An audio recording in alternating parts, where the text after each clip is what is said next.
السلام علیکم ورحمۃ اللہ وبرکاتہ۔ محترم طلباء و طالبات، الحمدللہ میں خیریت سے ہوں۔ امید کرتا ہوں کہ آپ بھی خیریت سے ہوں گے۔ گزشتہ دنوں کچھ طلباء نے فرمائش کی کہ سر آپ جو آن لائن لیکچر پڑھا رہے ہیں زوم پر یا واٹس ایپ پر، تو کائنڈلی اس کو ریکارڈ کر کے ہمیں سینڈ کریں۔ تو پھر میں نے سوچا کہ چلیں ریکارڈنگ جو سینڈ کرنی ہے ان کو آڈیو میں، کیوں نہ ویڈیو میں باقاعدہ طور پر بورڈ کا استعمال کرتے ہوئے آپ تک جو ہے وہ مواد پہنچایا جائے۔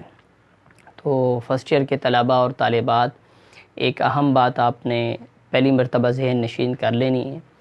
آپ کی جو کتاب ہے فرسٹ ایئر کی اسلامک اسٹڈیز کی، اس کے 4 چیپٹر ہیں اور چھوٹی سی کتاب ہے، لیکن پیپر جو آتا ہے وہ اچھا خاصا اور ٹھیک ٹھاک قسم کا پیپر ہوتا ہے، اور اس میں مواد بھی آپ کو ٹھیک ٹھاک لکھنا ہوتا ہے۔ آپ کی جو ٹیکسٹ بک ہے اس کے اندر اتنا مواد موجود نہیں ہے جتنا آپ کو پیپر میں لکھنا ہوتا ہے، اور بہت سارے شارٹ کوسچن اور لانگ کوسچن کا جو ڈیٹا ہے وہاں اویلیبل نہیں ہے۔ تو انشاءاللہ میں کوشش کروں گا، جس طرح ہم کلاس میں بچوں کو مواد لکھواتے ہیں باقاعدہ طور پر ریفرنس کے جو ہے وہ آیات، حدیث اور متعلقہ چیزیں، وہی انشاءاللہ آپ سے اس کے ساتھ شیئر کروں گا۔ بھرپور فائدہ اٹھانے کے لیے آپ کو ایک کام کرنا آپ کے لیے بہت ضروری ہے، وہ یہ ہے کہ آپ باقاعدہ طور پر جو آپ کو سبق پڑھیں گے اس سبق کو آپ نوٹ کرتے جائیں گے اور اس کے نوٹس بناتے جائیں گے اپنے۔ جیسے آپ سبق بائی سبق جو ہے وہ لیسن بائی لیسن نوٹس بناتے جائیں گے، تو انشاءاللہ جب ہمارا یہ کمپلیٹ ہوگا تو آپ کے نوٹس آٹومیٹکلی آپ کے تیار ہوں گے، جس میں باقاعدہ طور پر جتنا مواد ہونا چاہیے وہ سارا موجود ہوگا۔ شارٹ کوسچن بھی آپ کے اس میں سے کلیئر ہوں گے، لانگ کوسچن بھی آپ کے اس میں سے کلیئر ہوں گے۔ چلیں شروع کرتے ہیں۔ تو پہلا جو چیپٹر ہے اس کا نام ہے بنیادی عقائد۔ بنیادی عقائد، بیسک بیلیوز جو ہیں وہ ہے۔ تو عقائد لفظ عقیدہ کی جمع ہے۔ لفظ عقائد جو ہے وہ عقیدہ کی جمع ہے، یہ آپ نوٹ کرتے جائیں ساتھ ساتھ۔ اس کا لغوی معنی، یہ جو یہاں پر میں نے بعض کو انڈر لائن کیا ہے بعض کو نہیں کیا، لیکن میں آپ کو بتاتا رہوں گا۔ آپ یہ ہیڈنگ ہے لغوی معنی، یہ ہیڈنگ ہے، اس کو آپ ہیڈنگ کے طور پر مارکر سے لکھیں گے۔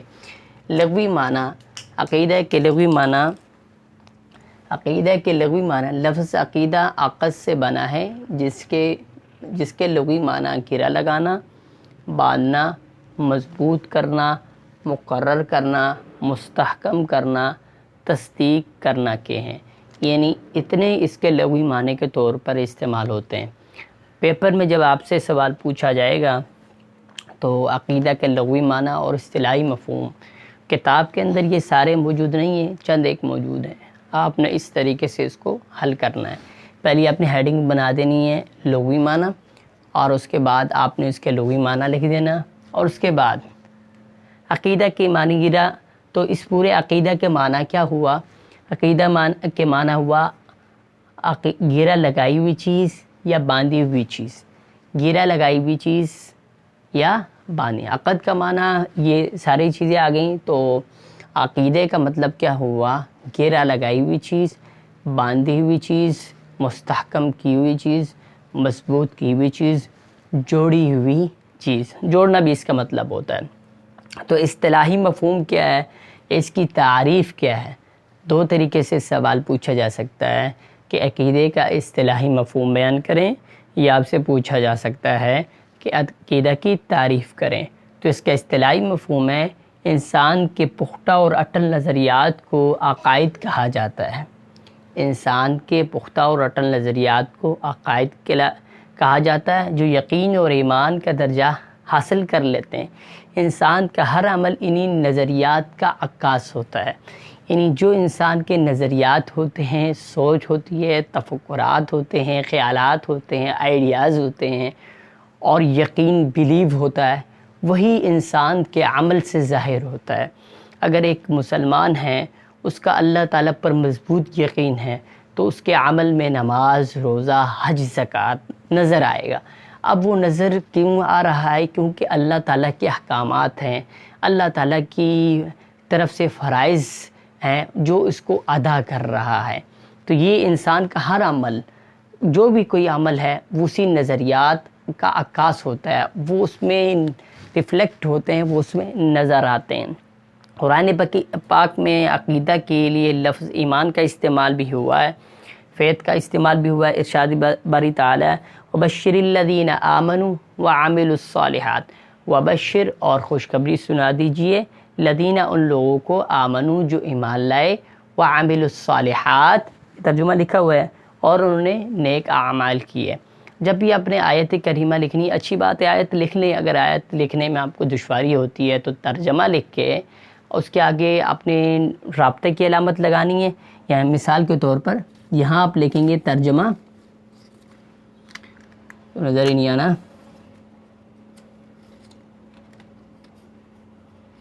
اور پھر یہ جو دو آپ لگائیں گے ان کو رابطے کی علامت، اور یہاں ڈبل کوٹس واوین، اور جہاں پر ختم ہوگی وہاں پر واوین کیا کر دیں گے؟ ختم۔ ترجمہ ہمیشہ آپ نے ڈبل کوٹس میں واوین میں لکھنا ہے، اور ترجمے کے بعد آپ نے کولن لگانا ہے، اسے رابطہ کی علامت کہتے ہیں، یہ لازمی ہے۔ اور پھر اس کے بعد آپ آیت، سورت کا نام اور آیت نمبر، مثال کے طور پر سورۃ البقرہ ہے تو البقرہ آیت نمبر جو ہے وہ اس کی 25 ہے، سمپل۔ اچھا جی آگے آ جائیں۔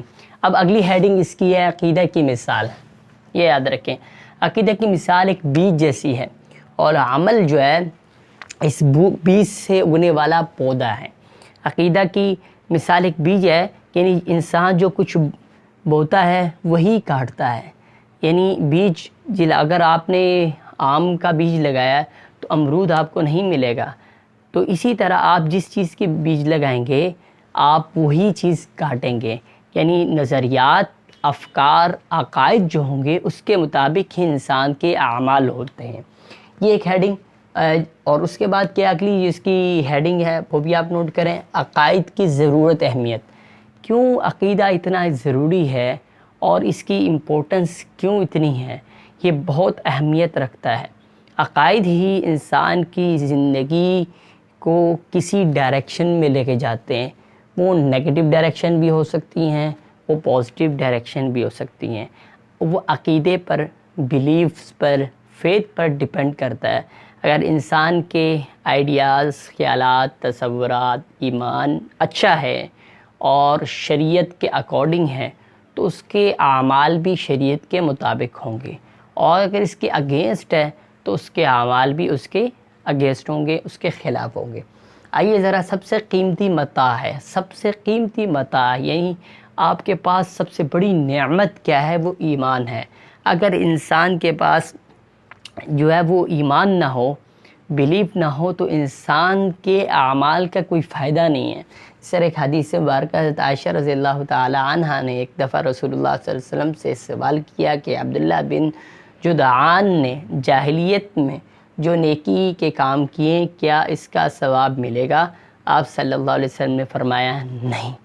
یعنی نیکی کے کام، اس حدیث مبارکہ سے کیا مفہوم سامنے آتا ہے کہ نیکی کے کام یہ حضرت عبداللہ بن جدعان رضی اللہ تعالی عنہ جو ہے وہ ایمان لانے سے پہلے کرتے تھے، صلہ رحمی کرتے تھے، لوگوں کو کھانا کھلاتے تھے، پلاتے تھے، تعاون کرتے، دیگر جتنے بھی کام کاج کرتے تھے، ان کا جو ہے وہ اجر اور ثواب ان کو نہیں ملے گا۔ اس کی وجہ کیا ہے؟ کیونکہ آخرت پر ان کا ایمان نہیں۔ وہ اگر اس وقت یہ نہیں کہتے تھے کہ اس کی وجہ سے میری آخرت میں بخشش ہو جائے، تو اس وجہ سے وہ اعمال جو اس وقت کیے تھے اس کا اجر و ثواب آخرت میں نہیں ہو۔ آخرت چونکہ کانسیپٹ ہی مسلم کا ہے، اسلام کا ہے، مسلمانوں کا ہے، کافروں کے لیے تو قیامت میں، قیامت کے بعد کا کانسیپٹ ہی الگ ہے۔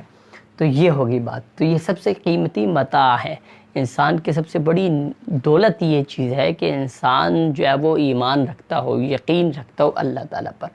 دوسری بات، اگلی ہیڈنگ ہے اعمال کی روح۔ انسان کے اعمال کی روح، جب انسان کے دل میں بلیو آتا ہے، ایمان آتا ہے، تو انسان کی روح جو ہے وہ کیا ہوتی ہے؟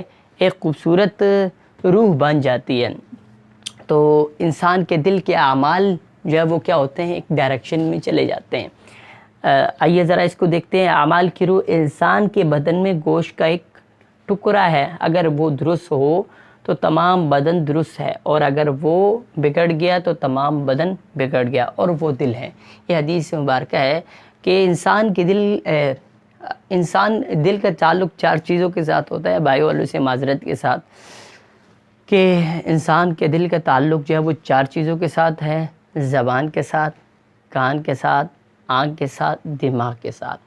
ان تمام سے جو دیکھتا سنتا ہے انسان، اس کا دل پر اثر پڑتا ہے، اور دل میں جو نظریات ہوتے ہیں، افکار ہوتے ہیں، تصورات ہوتی ہیں، یقین ہوتا ہے، بیلیو ہوتا ہے، وہی انسان کان سے سننا پسند کرتا ہے، آنکھوں سے دیکھنا پسند کرتا ہے، دماغ سے سوچنا پسند کرتا ہے، اور زبان سے بولنا اس چیز کو پسند کرتا ہے۔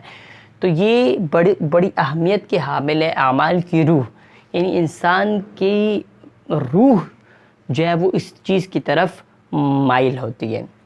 اگلی بات، اگلی جو ہیڈنگ ہے وہ ہے عقل پر برتری، یعنی انسان عقل اور ایمان یہ دو الگ الگ چیزیں ہیں۔ ایمان یعنی ایک عقل مند شخص جو ہے وہ کبھی ایمان کا انکار نہیں کر سکتا، لیکن کبھی بھی ایسا نہیں ہے بعض چیزیں عقل میں نہیں آتی لیکن وہ ہوتی ہیں، بعض چیزیں عقل میں نہیں آتی لیکن کفار اپنے آپ کو بہت عقل مند سمجھتے ہیں، بہت یہ سمجھتے ہیں، لیکن اللہ تعالیٰ کہتے ہیں لا یشعرون، انہیں کوئی عقل نہیں، لا یعقلون، یہ عقل نہیں رکھتے کیونکہ وہ آخرت پر ایمان نہیں لے کے آتے، اللہ تعالیٰ پر ایمان نہیں لے کے آتے، رسول اللہ صلی اللہ علیہ وسلم کو آخر نبی نہیں مانتے، رسول نہیں مانتے، تو اور بہت ساری ایسی وجوہات ہیں۔ تو عقل ایک الگ چیز ہے، ایمان الگ چیز ہے۔ عقل جو ہے وہ ایمان کے تابع ہے، لیکن ایمان عقل کے تابع نہیں ہے۔ عقل پر جو ہے وہ ایمان کو برتری حاصل ہے، عقل سے زیادہ انسان نبی علیہ السلام جب بھی کچھ فرمایا کرتے تھے، صحابہ کرام رضوان اللہ علیہم اجمعین سوالات نہیں کرتے تھے مختلف قسم، یہ کیسے، کیوں، کیا، جو آپ نے فرما دیا ان کی عقل میں آئے نہ آئے، سمجھ میں آئے نہ آئے، وہ بالکل بینوعن اس کو کیا کرتے تھے، قبول کرتے تھے، کبھی آرگومنٹ نہیں کیا، جو آپ علیہ السلام نے فرمایا اور وہ اس کو قبول کیا، جنت کی بشارت دی، قبول کیا، جہنم کی جو ہے وہ عذاب کے بارے میں بتایا، قبول کیا، مرنے کے بعد کے واقعات بتائے، قبول کیا، جو بھی آپ علیہ السلام نے فرمایا اس کو عقل پر پرکھا نہیں، بلکہ ایمان، سب سے زبردست ایمان تو تھا ہی صحابہ کرام رضوان اللہ علیہم اجمعین کا، جن کے ایمان کا اللہ تعالیٰ نے قرآن مجید میں بھی بارہا ذکر فرمایا، اور بلکہ اللہ تعالیٰ فرماتے ہیں وَزَيَّنَهُ فِي قُلُوبِكُمْ، ان کے دلوں کو ایمان سے اللہ رب العزت نے مزین کیا، آراستہ کیا۔ خیر آگے چلتے ہیں۔ اگلی بات یہ قبولیت کی شرط، قبولیت کی شرط یعنی کافروں کے اعمال دھوکے کی مانند ہیں۔ کافروں کا سراب بقیعۃ یحسب الظمآن ماء، یعنی کافروں کے جو اعمال ہیں وہ بالکل دھوکے کی مانند ہیں، کسراب دھوکہ ہے ان کے لیے، وہ جتنے بھی نیک اعمال کریں۔ اگر کفار آپ یہ سوچتے ہوں گے کہ بہت سارے کافر لوگ بھی ہیں، وہ بہت بڑی فلاحی ادارے چلاتے ہیں، ہاسپٹل وغیرہ، یہ گنگرام ہو گیا، گلاب دبی ہو گیا، اور بہت سارے ہاسپٹل وغیرہ اور بڑے فلاحی کاموں میں کفار بھی شریک ہوتے ہیں، تو کیا قیامت والے دن ان کو بھی اجر ملے گا؟ ان کو ان کا ثواب دنیا ہی میں مل جاتا ہے، آخرت میں کفار کے لیے کوئی اجر، کوئی ثواب، کوئی اس طرح کی چیز نہیں ہے۔ ان کے اعمال دنیا ہی تک ہے، دنیا ہی میں اگر ان کو کچھ مل جائے اللہ کی طرف سے تو مل جائے، آخرت میں ان کا کچھ بھی نہیں، ذرہ برابر بھی ان کو نیکی اور اجر اس کا نہیں ملے گا۔ اگلی بات، دنیا و آخرت میں کامیابی کا راز، یہ اگلی ہیڈنگ ہے، 5ویں ہیڈنگ، دنیا اور آخرت میں کامیابی کا راز۔ زمانے کی قسم انسان خسارے میں ہے، مگر ایمان لانے والے اور عمل صالح کرنے والے اور خسارے سے بری ہیں۔ والعصر ان الانسان لفی خسر، زمانے کی قسم انسان کیا ہے، والعصر آپ کو بھی صورت یاد ہوگی، والعصر، عصر جو ہے وہ عصر کی قسم، زمانے کی قسم، ان الانسان لفی خسر، انسان خسارے میں ہے، الا الذین آمنوا، سوائے ان لوگوں کے جو ایمان لے کے آئے وعملوا الصالحات۔ تو جو کامیابی کا اور آخرت میں کامیابی کا جو اصل راز ہے، جو اصل نعمت ہے، وہ کیا ہے؟ ایمان لے کر آنا، ایمان کا ہونا۔ ایمان کا ہونا، ایمان کیا ہے؟ اقرار باللسان و تصدیق بالقلب، یعنی آمنت باللہ آپ کا وہ آگے آئے گا انشاءاللہ، اس پر ہم مزید بات کریں گے۔ اس کے بعد اگلی چیز کیا ہے؟ اسلام کی بنیاد، یعنی اسلام کی بنیاد کس چیز پر ہے؟ ایمان پر ہے، ایمان پر ہے۔ قولوا لا الہ الا اللہ تفلحون۔ تمام انبیاء علیہ السلام آئے، انہوں نے ایمان کی محنت کی، لوگوں کو ایمان کی طرف لے کر آئے، یقین کی طرف لے کر آئے۔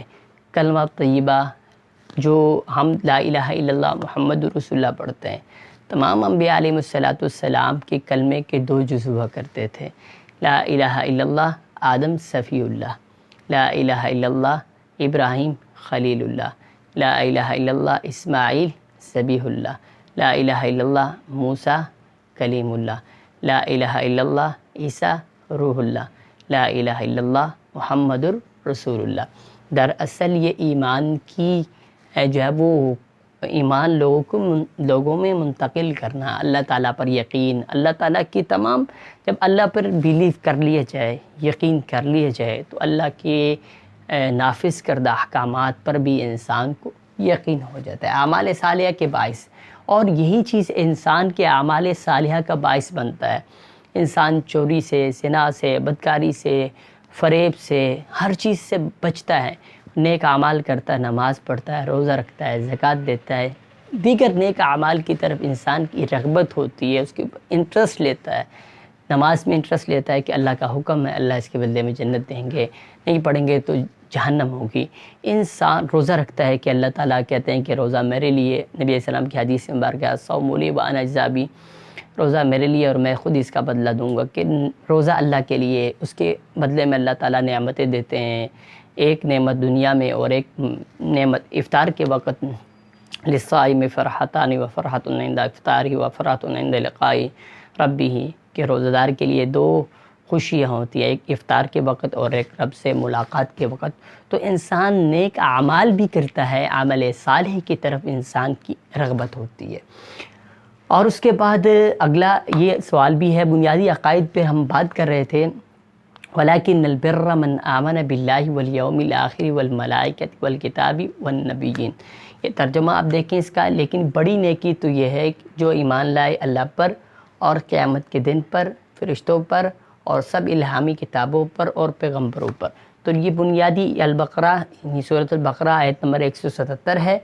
تو اس کے بنیادی جو عقائد ہیں وہ یہاں 5 ذکر ہوئے ہیں: خدا پر ایمان لے کے آنا، رسول اللہ پر ایمان لانا، آسمانی کتابوں پر ایمان، فرشتوں پر ایمان اور آخرت پر ایمان۔